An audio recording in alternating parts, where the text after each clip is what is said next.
मेहनत के बारे में ದುಡುಕಿ ಬದಲಿ ನಮ್ಮ ನಟ ಸಾರ್ವಭೌಮ ಡಾಕ್ಟರ್ ರಾಜ್ಕುಮಾರ್ ಗಿರಿಕನ್ಯಾ ಚಲನಚಿತ್ರ ನೀವೆಲ್ಲರೂ ನೋಡ್ರಿ. ಗಿರಿಕನ್ಯಾ ನೋಡ್ರಿ, ಒಂದು ಹಾಡ ಐತಿ ಅದ್ರ ಬಗ್ಗೆ ನೋಡ್ರಿ. ನಾವು ಫಿಲ್ಮ್ ನೋಡ್ತೀವಿ, ಆ ಒಂದೊಂದು ಫಿಲ್ಮ್ದೊಳಗೆ ಒಂದೊಂದು ಸಂದೇಶ ಇರ್ತಾವ.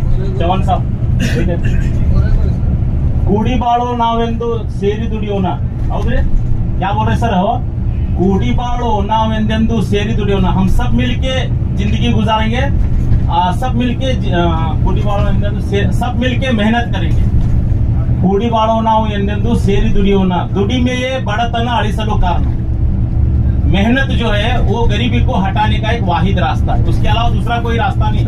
हाँ, चोरी करके ತುಡುಗು ಮಾಡಿ ಕಿಸಿಂದ್ರೆ ಬದುಕಕ್ಕೆ ಸಾಧ್ಯ ಇಲ್ಲ. ನಾವು ತುಡುಗು ಮಾಡಿದ್ವಿ ಅಂದ್ರೆ ಒಂದ್ಸಲ ಎರಡ್ ಸಲ ಚಾನ್ಸ್ ಆಕೈತಿ, ಮೂರನೇ ಸಲ 6 ತಿಂಗಳೊಳಗ. ಅದ್ರ ಸಲುವಾಗಿ ಸುಳ್ಳು ಹೇಳಿ ಬದುಕಕ್ಕೆ ಸಾಧ್ಯ ಇಲ್ಲ. ಅದನ್ನೊಂದು ನೆನ್ಪಿಟ್ಕೋರಿ. ಸುಳ್ಳು ಹೇಳಿ ನೀವು ಎಲ್ಲರಿಗೆ ರೈತರಿಗೆ ಏನಾರ ಕೊಟ್ಟಪ್ಪ ಅಂತಂದ್ರ ನೀವು ಮುಂದಿರಂಗಿಲ್ಲ, ನಮ್ಮ ಸಂಸ್ಥೆನೂ ಮುಂದಿರಂಗಿಲ್ಲ. ಸುಳ್ಳು ನಡೆಯಂಗಿಲ್ಲ, ಮೋಸ ನಡೆಯಂಗಿಲ್ಲ. ಏನಿದ್ದದು ಖರೆ ಹೇಳ್ರಿ. ಒಂದು ಬಾಟ್ಲಿ ಕಡಿಮೆ ಮಾರೋಲ್ಲ, ಅದ್ರೊಳಗೆ ನೆಮ್ಮದಿ ಐತಿ, ಸುಖ ಐತಿ. ನೀವು ಹೇಳಿದಂಗೆ ನಡ್ಕೊಂಡ್ರೆ ಅನ್ನುವಂಥದ್ದು ನಿಮ್ಗೆ ಆತ್ಮವಿಶ್ವಾಸ ಇರ್ತದೆ. ಅದ್ರ ಸಲುವಾಗಿ ಡಾಕ್ಟರ್ ರಾಜ್ಕುಮಾರ್ 40-45 ವರ್ಷದಿಂದ ಬರೋಬ್ಬರಿ ಹೇಳ್ಯಾರ. ಏನಂತೇಳಿ, ಕೂಡಿ ಬಾಳೋ ನಾವೆಂದೆಂದು ಸೇರಿ ದುಡಿಯೋಣ, ದುಡಿಮೆಯೇ ಬಡತನ ಅಳಿಸಲು ಕಾರಣ. ಎಂದು ನಾವು ಎಂದೆಂದು ಹೀಗೆ ಇರೋಣ ಅಂತ ಹೇಳಿದ್ರ. ಅದ್ರ ಸಲುವಾಗಿ ಅದ್ರೊಳಗ ಒಂದು ಬಹಳಷ್ಟು ಸಂದೇಶಗಳದಾವ ಮನುಷ್ಯನ ಜೀವನಕ್ಕೆ ಬೇಕಾದಂತದ್ದು. ಅಂತದ್ರ ಬಗ್ಗೆ ನಾವು ಸ್ವಲ್ಪ ವಿಶೇಷವಾಗಿ ಗಮನ ಕೊಟ್ಟು ಕೆಲಸ ಮಾಡ್ಬೇಕು. ಅವು ಸುಮ್ಮ ಹಾಡಷ್ಟ ಇರೋಂಗಿಲ್ಲ, ಅವು ಮನೋರಂಜನೆಗೆ ಇರೋದಿಲ್ಲ. ಅದ್ರೊಳಗೆ ಜೀವನ ಬದಲಾಯಿಸುವಂತ ಸಂದೇಶಗಳದಾವು ಡಾಕ್ಟರ್ ರಾಜ್ಕುಮಾರ್ ಅವರ ಚಲನಚಿತ್ರದೊಳಗ.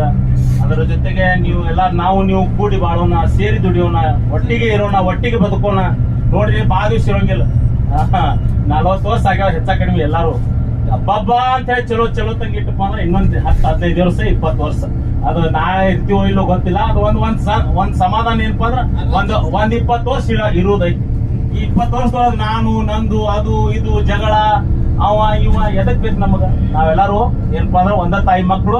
ಇಷ್ಟ ಏನಪ್ಪಾ ಅಂತಂದ್ರ ಹುಟ್ಟು ಹೊತ್ನಾಗ ನಾವೇನು ಮುಸಲ್ಮಾನ್ ಆಗ್ಬೇಕಂತೇಳಿ ದೇವ್ರಂತೇಳಿ ಕೇಳ್ಕೊಂಡಿಲ್ಲ. ಇವ್ರು ಮಹಾರಾಷ್ಟ್ರದಾಗ ಹುಟ್ಟಬೇಕಂತ ಹೇಳಿ ಕೇಳ್ಕೊಂಡಿಲ್ಲ. ನೀವೆಲ್ಲ ಹಿಂದೂ ಮನೆಯೊಳಗೆ ಹುಟ್ಟಬೇಕಂತ ಕೇಳ್ಕೊಂಡಿಲ್ಲ. ಅದು ದೇವ್ರ ಇಷ್ಟೇ. ನಾವು ದೇವ್ರ ಮಕ್ಕಳು. ನಮ್ಮ ವಾತಾವರಣದೊಳಗೆ ನಮ್ಗೆ ದೇವ್ರ ಸೃಷ್ಟಿ ಮಾಡ್ಯಾನ. ಅದನ್ನ ನಾವು ನಂಬ್ಕೊಂಡು ಬದುಕಾಕತ್ತೀವಿ. ನನ್ನ ನಂಬಿಕೆ ನಮ್ಮ ಜೊತೆಗೆ ಇರ್ಲಿ, ನಿಮ್ಮ ನಂಬಿಕೆ ನಿಮ್ಮ ಜೊತೆಗೆ ಇರ್ಲಿ. ಯಾವ ನಂಬಿಕೆಗೂ ಧಕ್ಕೆ ತರಲಾರ್ದಂಗೆ ನಾವು ಜೀವನ ಮಾಡೋಣ, ಒಳ್ಳೆ ಸಂದೇಶ ಕೊಡೋಣ ಅಂತ ಮಾತು ಹೇಳಿ.